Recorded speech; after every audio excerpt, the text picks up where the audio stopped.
On Tech IT Solutions අපි අද ඔයාලත් එක්ක කතා කරන්න යන්නේ PMS Property Management System. එහෙම නැත්නම් Hotel Management System එකක් ගැන. මේ Hotel Management System එක කොටස් දෙකකට බෙදෙනවා. පළවෙනි කොටස තමයි මේ system එකට attach වෙලා තියෙන POS කොටස. ඒ වගේම තමයි දෙවෙනියට attach වෙලා තියෙන booking engine කොටස. පළවෙනි එක තමයි booking engine එක. ඉතින් hotel එකකට අදාළ booking engine එකක් වැඩ කරන්නේ කොහොමද කියලා සහ hotel එකකට අදාළ කරන POS system එකක් කොහොමද attach වෙලා වැඩ කරන්න කියන එක ගැන තමයි අද අපි කතා කරන්න යන්නේ. ඉතින් මේකේ තියෙන options ටික ගැන මම පැහැදිලිවම සඳහන් කරොත් අපි hotel management system එකට අයිති වෙනවා reservation and booking, check-in check-out, room status management, guest profile and history, housekeeping management, room rates and seasonal pricing, multi-currency billing, invoice printing, channel manager සහ email and SMS. ඉතින් මේකේ විශේෂ ස්ථානයක් හිමි වෙනවා channel manager කියන option එකට. මොකද ඔයාලගේ සම්පූර්ණ booking engine හරහා එන සියලුම bookings channel manager එක හරහා control කරගැනීමේ හැකියාව ලැබෙනවා. අපි POS system එක පැත්තට ගියොත් මේකෙදි table management, KOT, VOT, split bills, discount control, combo meals, take away and delivery, waiter performance track කරගන්න පුළුවන්.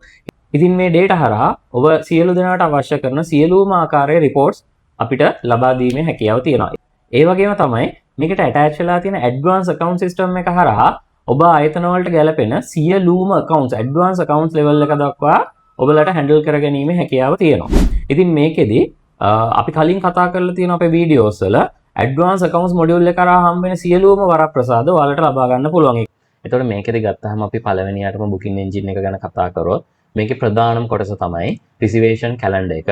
මේ reservation calendar එකේ බොහෝම සරලවම සහ ඕනෑම කෙනෙකුට පහසුවෙන් අඳුනාගත හැකි විදිහට ඔබතුමාලගේ reservation show වෙනවා. ඒ වගේම තමයි මේ calendar එක යොදාගෙන අපිට new bookings set කරගන්න, ඒ වගේම තමයි තියෙන bookings බලාගන්න, ඊට අමතරව check out mark කරන්නේ සියලුම දේවල් මේ calendar එක throughම කරන්න පුළුවන්. ඒ නිසා ඇත්තටම මේක හරිම පහසුයි. අපි යම් මේකේ මුලින් ඉඳලා පළවෙනි දේ තමයි master entries වල අපි තියෙනවා room set කරන්න, meal plan set කරගන්න අවශ්‍ය කරන master entries ටික. එතකොට bookings පැත්තට ගියාම මේකේ තියෙනවා bookings add කරගන්න. මේ bookings add කරගද්දි ක්‍රම දෙකක් තියෙනවා.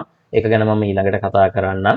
booking එකක් add කරගද්දි අපිට පුළුවන් guest ගේ country එක, ඒ වගේම තමයි booking source එක, මේක phone එක through ආපු එකක්ද නැත්නම් reception එකට walking customer කෙනෙක් විදිහට ආපෙයක්ද නැත්නම් online booking එකක්ද කියලා අපිට setup කරගන්න. ඒ වගේම තමයි අපි දැනට මේක option දෙකකට කඩලා තියෙනවා full booking එකක් සහ day booking එකක් විදිහට. මොකද ගොඩක් standard hotels වල day outing packages සහ full packages introduce කරන නිසා. එතකොට check-in date එක, check-out date එක අපිට මෙතනදී mention කරගන්න පුළුවන්. ඒක calendar එක through આવොත් automatically calendar එක mention කරන දිනයම තමයි මේකට ඇතුළත් වෙන්නේ. ඉතින් මේක මට කැමති විදිහට increase කරගන්නත් පුළුවන්, decrease කරගන්නත් පුළුවන්, ප්‍රශ්නයක් නැහැ. එතකොට automatically මෙතන generate වෙනවා මේක කොච්චර කාලයකට ගන්න booking එකක්ද කියලා. ඊට පස්සේ අපිට මේ manual තැනදී අපිට room number එක through එහෙම නැත්නම් මේ විදිහට අපිට මේක room එක add කරගන්න පුළුවන් system එකට. room එකක් වෙන්න පුළුවන්, දෙකක් වෙන්න පුළුවන්. අවශ්‍ය කැමතිම ප්‍රමාණයක් මේකට add කරගන්න පුළුවන්. ඒ වගේම තමයි meal plan එක ඊළඟට එනවා bed and breakfast, half board, full board, room only. එතකොට ඒකේ විදිය සහ adults ලා කී දෙනෙක්ද, child ලා කී දෙනෙක්ද.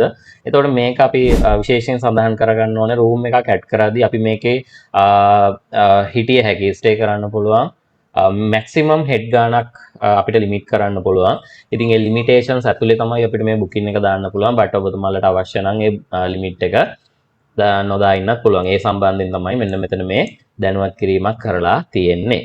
example මම මේක 10ක් දැම්ම කියලා මේක ඇත්තට මේ booking එක add කරන්න බෑ. එතකොට මේකේ තියෙන්නේ maximum heads ගාන 5යි. එතකොට මේ rooms ටිකට අදාළව. okay.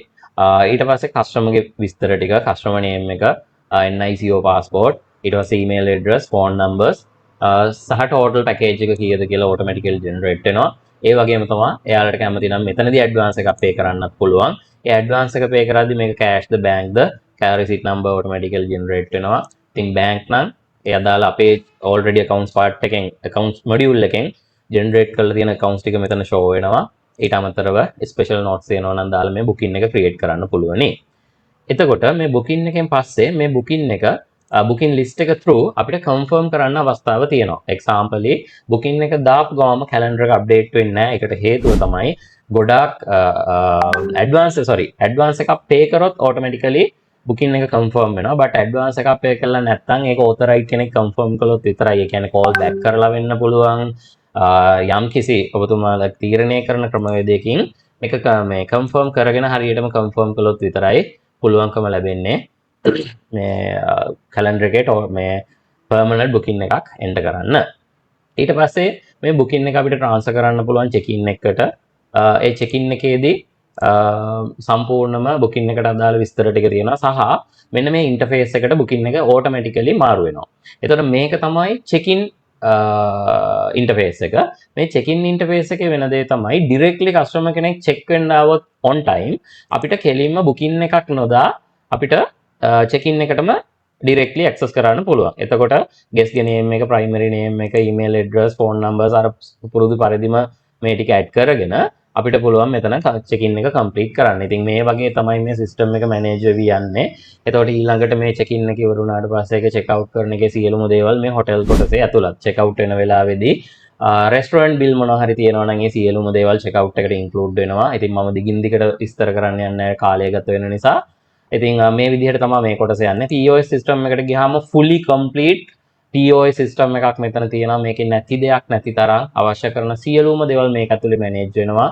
ඒ වගේම තමයි accounts part එක ගැන කතා කරොත් bank reconciliation level එක දක්වා ඔබතුමාලගේ සියලුම දේවල් මැනේජ් වෙනවා. ඉතින් මේ තියෙන්නේ user accounts, bank accounts, මෙතන petty cash accounts වල summaries ඔබතුමාලට show වෙනවා. ඒ වගේම තමයි bank reconciliation part එකත් මෙන්න මෙතනදී ඔයාලට දැක ගන්න පුළුවන්. ඉතින් මේ accounts module එක ඇතුලේ මේ accounts part එක ඇතුලේ ඔබතුමාලගේ ව්‍යාපාරයට අදාළ රුපියලක හෝ මුදලක් එළියට යනවා නම් ඒක expense එකක් through අනිවාර්යයෙන්ම එළියට යවන්න ඕනේ.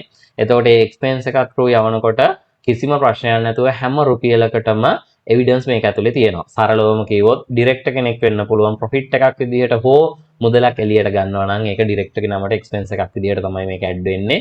ඉතින් සියලුම කොස්ටින් මේ හැම දෙයක්ම මෙතන තියෙනවා. ඒ වගේම තමයි විශේෂයෙන් POS සිස්ටම් එක අපි රෙස්ටෝරන්ට් සඳහාම නිර්මාණය කරපු එකක්. එතකොට මේකෙදි කොම් ක්‍රියේට් කරලා ඒ අදාළ සියලුම කොස්ටින් පාර්ට් එක බොහොම අපූර්වට මේක අපිට මැනේජ් කරගැනීමේ හැකියාව තියෙනවා. මෙන්න මේ විදිහට. ඉතින් සහ මෙතනින් එහාට තව කතා කරොත් සියලුම ප්‍රොමෝෂන්ස් ඊට පස්සේ ඔබතුමාලගේ ස්ටුවර්ඩ්ස්ලාට අදාළ ගෙවන කමිෂන්ස් ගෙවනවා නම් ඒවට අදාළ පර්ෆෝමන්ස් ඒ සියලුම දේවල් මේකෙදි ගන්න හැකියාව තියෙනවා. ඉතින් කොටේෂන්, වවුචර්ස්, PO පර්චේසින් වලට යද්දි PO ලෙවල් එකේ ඉඳලා මේ සියලුම දේවල් හැන්ඩල් කරගැනීමේ හැකියාව අපේ මේ සියලුම සිස්ටම් එක ඇතුලේ කවර් වෙනවා. ඉතින් ඔබතුමාලට මේ වගේ සිස්ටම් එකක අවශ්‍යතාවයක් තියෙනවා නම් අපි කැමති ෆ්‍රී ඩෙමොන්ස්ට්‍රේෂන් එකක් දෙන්න අපිව කන්ටැක්ට් කරගන්න. Thank you.